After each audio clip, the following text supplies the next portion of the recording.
여러분 정말 이 인사가 그냥 인사치레가 아니라 정말 주 안에서 진심으로 사랑하십니까? 주님 안에서 정말로 한 마음 한 뜻으로 주님의 그 사랑으로 사랑하는 우리 모두가 되시기를 간절히 소망합니다. 우리가 이전 말씀에서 로마서 13장 1절부터 7절 말씀에서 어떤 말씀을 나누었습니까? 그리스도인으로서 이 국가와 정부에 대해서 우리가 어떤 자세를 취해야 될지 우리가 나누었습니다. 여러분 기억이 나십니까? 대답이 없으시네.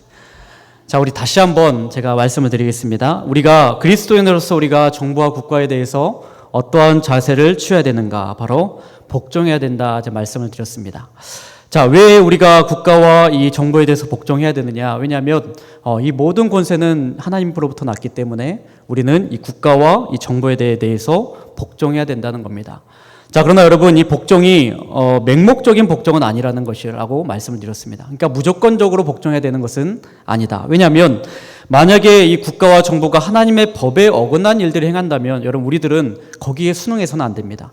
하나님의 법이 우선이 되기 때문에 국가의 법이 그것을 반한다면 우리는 거기에 대해서 대항을 해야 되는 것입니다. 자, 그래서 여러분 우리가 순종해야 될 때와 불복종하고 순종하지 말아야 될 때를 우리가 잘 구분해서 하나님의 기쁨이 되는 우리 모두가 되시기를 간절히 소망합니다.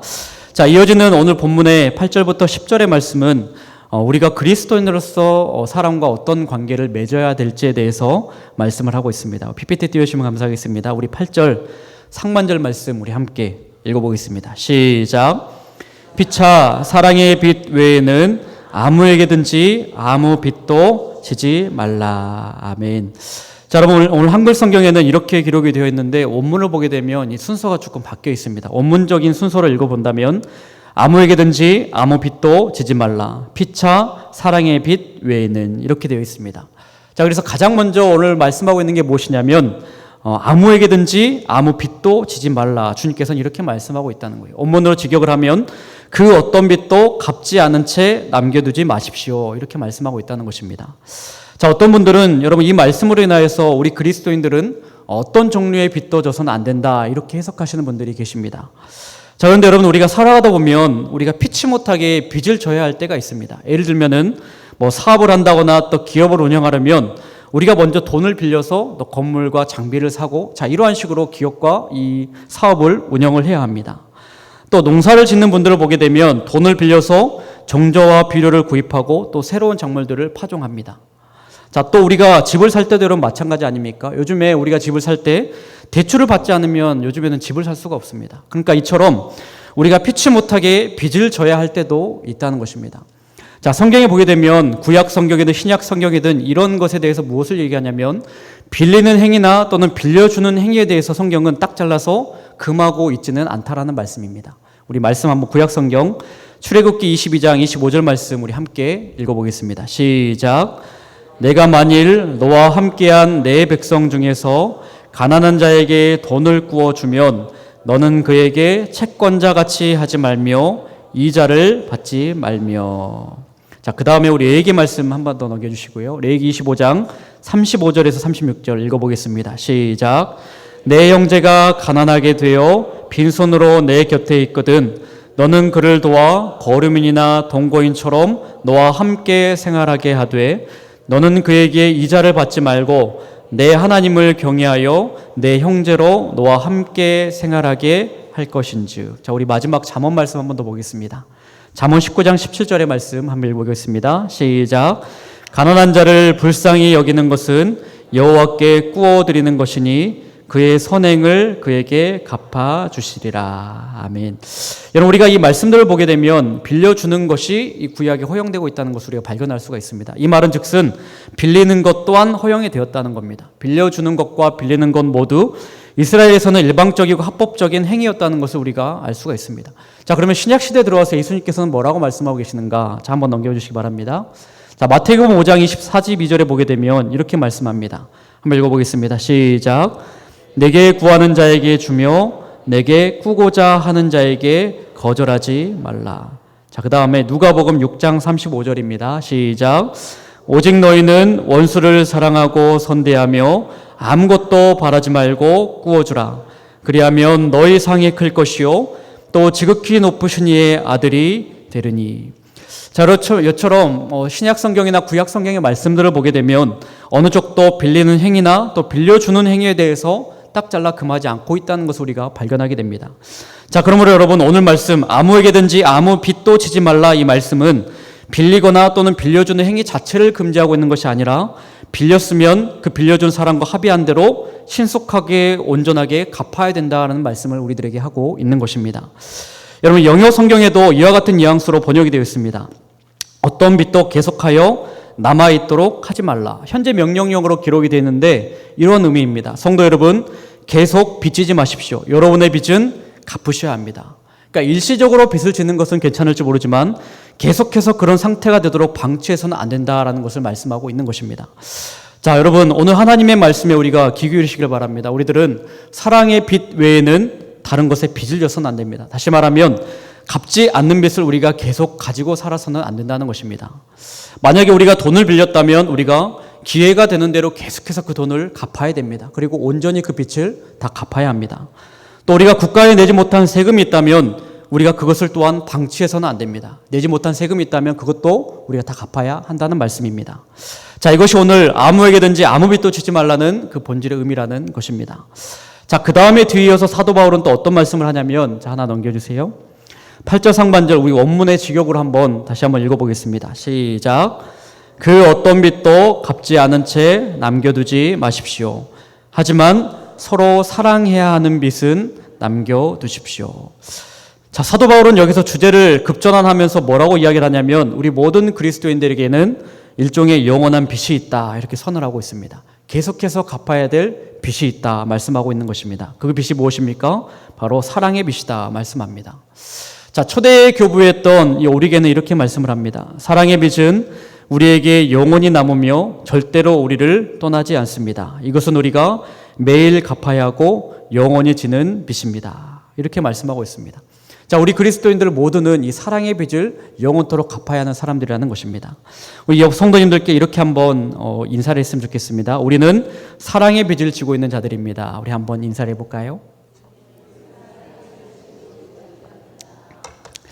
자, 여러분, 저와 여러분들은 모두가 이 사랑의 빚을 지고 있다는 사실입니다. 그러면 여러분, 우리는 어떠한 사랑의 빚을 지고 있는가? 자, 우리는 먼저 수많은 사람들로부터 이 사랑의 빚을 지고 있습니다. 여러분, 우리가 지금까지 이렇게 지내온 것, 여러분 우연히 여기까지 온 게 아닙니다. 수많은 사람들의 사랑을 받았기 때문에 저 여러분들이 여기까지 온 것입니다. 여러분, 먼저 우리는 어떤 사람들에게 사랑을 받았습니까? 우리는 가장 먼저 우리 부모님께 다 갚을 수 없는 사랑을 우리가 받았습니다. 여러분, 우리 어머니들 우리 아이를 잉태하면 여러분 몇 개월 동안 고생을 하십니까? 10개월 동안 아주 고생을 하십니다. 저도 제 아내가 임신했을 때 곁에서 보니까 막 밥도 먹지 못하고 계속 토하고 잠도 제대로 자지 못하고 그러면서 10개월 동안 이 아이를 품고 있습니다. 자, 그리고 그 끝에 그 해산의 그 고통을 겪으면서 이 아이가 세상에 태어납니다. 여러분, 그런데 우리 모두가 바로 그러한 부모님의 그 사랑을 빚져서 우리 이 가운데 존재하고 있는 것입니다. 자, 뿐만 아니라 우리가 태어나서 성장해서 스스로 자라는 것이 아니라 부모님의 사랑과 희생으로 우리는 성숙한 사람으로 자라가는 것입니다. 자, 우리가 끊임없는 그 사랑으로 말미암아 모든 것을 희생해 가시면서 우리를 보살펴주시는 그 사랑으로 말미암아 우리가 지금까지 살아온 것이라는 것입니다. 자, 부모님의 그 사랑이 있었기 때문에 우리가 여기까지 온 것이다. 자녀된 자들은 그냥 여기까지 온 것이 그냥 내 힘으로 온 것이라고 생각하지만 거기에는 부모님의 희생과 사랑이 있었다라는 것입니다. 우리는 부모님의 사랑에 빚진 자라는 것입니다. 아이들을 키우다 보니까 여러분 더욱더 이 부모님의 사랑을 깨닫게 됩니다. 부모님께서 얼마나 나에게 가장 큰 사랑을 베풀어 주셨는지를 깨닫게 됩니다. 자, 말씀을 준비하는데 제가 하윤이를 키울 때가 갑자기 생각이 나는 거예요. 하윤이 키울 때 이 셋 중에 가장 힘들었던 아이가 이 하윤입니다. 둘째 하윤이었습니다. 왜냐하면 둘째 하윤이가 태어나서 거의 한 100일 정도까지 되는 때 이 아이가 저녁에 잠을 자기 전에 한 2-3시간을 울어 제끼는 거예요. 그런데 이 우는 게 여러분 그냥 우는 게 아니라 그 아이들이 온 힘을 다해서 우는 거 여러분 아시죠? 모르시나요? 온 힘을 다해서 막 우는데 막 귀가 막 떨어져 나갈 것 같고 막 그 울음을 여러분 2-3시간 듣고 있으면 이렇게 막 정신이 막 혼미해지고요. 너무 힘듭니다. 근데 그 이유를 찾을 수가 없는 거예요. 뭐 배앓이를 해서 우는지 뭐 대체 왜 그렇게 우는지 어디가 아파서 우는지 이유를 찾을 수 없게 한 100일 될 때까지 이 아이가 2-3시간 동안 9시에 잠을 재우려 하면 뭐 11시, 12시까지 막 그렇게 소리를 지르면서 우는 겁니다. 자, 그렇게 녹초가, 저와 아내가 이렇게 아이를 지우고 녹초가 되었는데 한 번은 그런 생각이 드는 거예요. 야, 부모님도 나를 키우실 때 이렇게 고생을 하셨겠구나. 왜냐하면 여러분 부모님께서 저를 키울 때 저의 이 습성을 말해 주시는데 저는 여러분 밤낮이 바뀐 아이였습니다. 낮에는 왕창 잠을 잡니다. 근데 밤에는 눈이 똘망똘망해져 가지고 잠을 안 잤다는 거예요. 그러니까 여러분 이 부모님들이 아이를 키울 때 가장 힘든 게 잠을 못 자는 거잖아요. 그런데 이 밤낮이 뒤바뀌었으니까 우리 부모님이 얼마나 힘들게 나를 키우셨을까 그런 생각이 드는 거예요. 그러니까 내가 나를 보았을 때 나는 그냥 큰 줄 알았는데 이 부모님의 사랑이 지금까지 나를 이 사랑이 나를 이렇게 희생적으로 나를 키우셨다는 것을 기억하게 되었습니다. 여러분도 마찬가지 아닙니까? 우리들은 이 부모님의 사랑을 다 받아서 여기까지 살아왔습니다. 우리 모두는 이 부모님에게 큰 사랑의 빚을 지고 있는 것입니다. 어느 사람도 예외가 없습니다. 자, 그런데 비단 우리는 부모님들뿐만 아니라 이 세상을 살아오면서 수많은 많은 사람들의 빚을 지면서 사랑의 빚을 지면서 우리는 여기까지 살아왔습니다. 여러분 우리는 살아오면서 지금까지 많은 사람들을 만났습니다. 좋은 친구들을 만났을 것이고 여러분 삶 가운데 좋은 선생님을 만났을 것이고 내 주변에 또 좋은 이웃들을 만났을 것입니다. 또 삶 가운데 가장 어려운 순간에 나에게 이 도움의 손길을 삐쳤던 그런 사람들이 여러분 삶 가운데 다 있으셨을 것입니다. 여러분 우리의 삶을 살아가다 보면 우리가 참 어려운 때를 만나요. 참 힘들 때를 만납니다. 자, 그런데 우리가 어려운 때를 지나고 뒤돌아보면 그 어려운 때 항상 나에게 손을 내밀어 주셨던 분들이 계십니다. 나의 이 손을 잡아주셨던 분들이 계시고 물질적으로 후원해 주셨던 분들도 계시고 또는 정서적으로 나를 위로해 주시고 잡아주셨던 분들이 분명히 계시다는 것입니다. 여러분 어려울 때 곁에서 힘을 주던 사람들 때문에 저 여러분들이 이 자리에 있는 것입니다. 그냥 있는 것이 아니고 그 어려움 가운데 잡아주신 분들 때문에 우리가 있는 것입니다. 또 여러분 우리는 우리 곁에 계신 성도님들 때문에 여러분 우리들이 이 자리 가운데 있는 것입니다. 우리 옆에 있는 한번 성도님들을 바라보시면서 다시 한번 이렇게 인사해 보실까요? 당신 때문에 내가 있습니다. 한번 인사해 보실까요? 여러분 우리 한 교회 안에서 성도된 우리 성도님들 때문에 우리가 지금 이 자리에 있는 것입니다. 제가 무능제일교회 온 지 어느덧 7년이 지났습니다. 굉장히 많은 시간이 지나버렸습니다. 제가 2019년도에 여기에 왔는데 벌써 7년이라는 세월이 지났고 제가 말씀을 준비하면서 우리 무능제일교회에 있었던 이 일들을 다시 한번 쫙 생각해 보았습니다. 돌아보니까 저는 이 무능제일교회에서 참 많은 사랑을 받았습니다.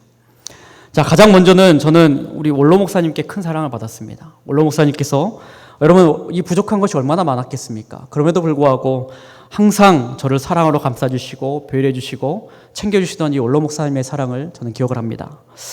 여러분 우리 원로 목사님께서 우리 교육자들 향해 항상 존댓말 하시는 거 우리 성도님들 다 아시죠?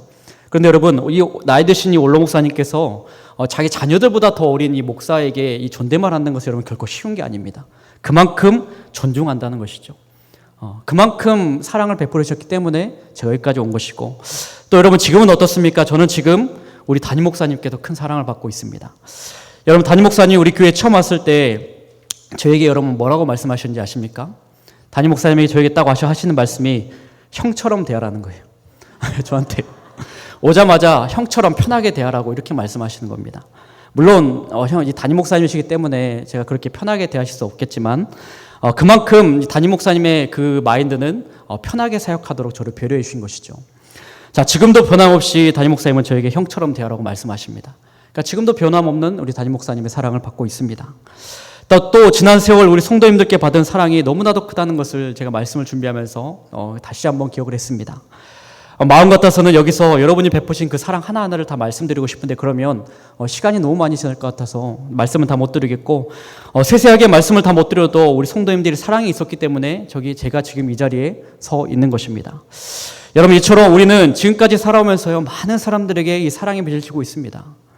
부모님에게 또 목사님에게 우리 옆에 든 성도님들에게 또 우리 선생님들에게 우리 친구들에게 많은 사람들에게 사랑의 빚을 지고 있기 때문에 우리는 그 사랑의 빚을 갚아가야 하는 것입니다. 여러분 늘 다른 사람에게 받은 사랑을 기억하시길 바랍니다. 그리고 그 사랑을 또한 다른 사람에게 베푸시길 바랍니다. 자, 그런데 무엇보다도 여러분 우리가 기억해야 될 것은 무엇입니까? 우리는 하나님께 갚을 수 없는 이 사랑을 받았다는 것입니다. 자, 우리 말씀 한 구절 읽어보겠습니다. 요한일서 3장 1절. 자, 우리 함께 읽어봅시다. 시작. 보라, 아버지께서 어떠한 사랑을 우리에게 베푸사 하나님의 자녀라 일컬음을 받게 하셨는가? 우리가 그러하도다. 아멘. 자, 하나님께서 그 크신 사랑으로 우리를 베풀어 주셨기 때문에 우리는 그 사랑받은 자로서 우리는 그 사랑을 베풀며 살아야 된다는 겁니다. 제가 제일 좋아하는 찬송가 중에 오늘 우리 찬양팀이 마지막에 불렀던 찬송가 304장이 있습니다. 그 크신 하나님의 사랑입니다. 자, 가사를 한번 읽어드릴 텐데 여러분 그 가사를 한번 잘 들어보시기 바랍니다. 그 크신 하나님의 사랑 말로 다 형용 못하네. 저 높고 높은 별을 넘어 이 낮고 낮은 땅 위에 죄범한 영혼 구하려 그 아들 보내사 화목제물 삼으시고 죄 용서하셨네. 2절입니다. 괴로운 시절 지나가고 땅 위에 영화쇠할 때 주 믿지 않던 영혼들은 큰 소리 외쳐 울어도 주 믿는 성도들에게 큰 사랑 베푸사 우리 죄 사했으니 그 은혜 잊을까. 하늘을 두루마리 삼고 바다를 먹물 삼아도 한없는 하나님의 사랑 다 기록할 수 없겠네. 하나님의 크신 사랑 그 어찌 다 쓸까. 저 하늘 높이 쌓아도 채우지 못하리. 하나님 크신 사랑은 측량 다 못하네. 영원히 변치 않는 사랑 성도여 찬양하세. 아멘. 여러분, 우리들은 이 하나님의 크신 사랑을 받은 자들이 저와 여러분이라는 사실입니다. 여러분, 우리는 본래 어떤 사람이었습니까? 가만히 내버려두면 영원히 심판을 받아서 망할 수밖에 없는 죄인들이 바로 저와 여러분들 아니었습니까? 자, 하나님을 우리의 마음 가운데 몰아내어서 하나님을 대적하고 악을 행하고 하나님을 배반했던 사람들이 바로 저와 여러분들입니다. 자, 이러한 우리들을 불쌍히 여기셔서 독생자 예수 그리스도를 십자가 가운데 죽음 가운데 내어주신 분이 바로 우리 하나님이십니다. 여러분, 예수 그리스도를 내어주셨다. 여러분, 이 말은 어떤 말이냐면 하나님께서 자신의 모든 것들을 내어주셨다는 말과 같은 말입니다. 자, 아들을 내어주신 그 측량할 수 없는 사랑 때문에 저와 여러분들이 하나님의 자녀가 되었고 영원한 죽음에서 영원한 생명으로 옮겨지게 되었다는 것입니다. 자, 그러면 여러분, 우리는 어떤 사람들입니까? 바로 이 크신 하나님의 사랑에 빚진 자들입니다. 채무자들입니다. 우리는 하나님께 이 갚을 수 없는 큰 사랑을 받았고 우리는 그 베푸신 사랑의 빚을 영원히 다 갚을 수가 없습니다. 그 양이나 질이나 내용이나 형식이나 어떠한 모양이라도 우리는 그 주님의 사랑을 갚을 수가 없는 것입니다. 자, 그런데 주님께서는 우리들에게 이렇게 말씀하십니다. 작은 소자에게 갚는 것이 곧 내게 갚는 것이다. 주변에 있는 내 이웃에게 사랑을 베푸는 것이 곧 나에게 베푸는 것이다. 여러분, 우리 주님께서는 보이지 않는 주님께 갚아야 될 사랑의 빚을 여러분 누구에게 갚으라고 말씀하고 있습니까? 눈에 보이는 형제 자매에게, 눈에 보이는 내 이웃에게 그 사랑을 갚으라라고 말씀을 하고 있습니다. 내가 주님께 이 큰 사랑의 빚을 받았으니 이제 내가 주님께 그 사랑을 받은 사랑으로 말미암아 다른 사람을 사랑하는 게 마땅하다. 그 마음으로 다른 사람을 사랑하라라고 말씀하고 있는 것입니다. 자, 그러면 여러분, 오늘 우리의 모습을 돌아보았을 때 오늘 우리는 이 주님의 큰 사랑을 빚진 자로서 옆에 계신 우리 성도님들을 여러분 그 사랑으로 사랑하며 살고 있습니까?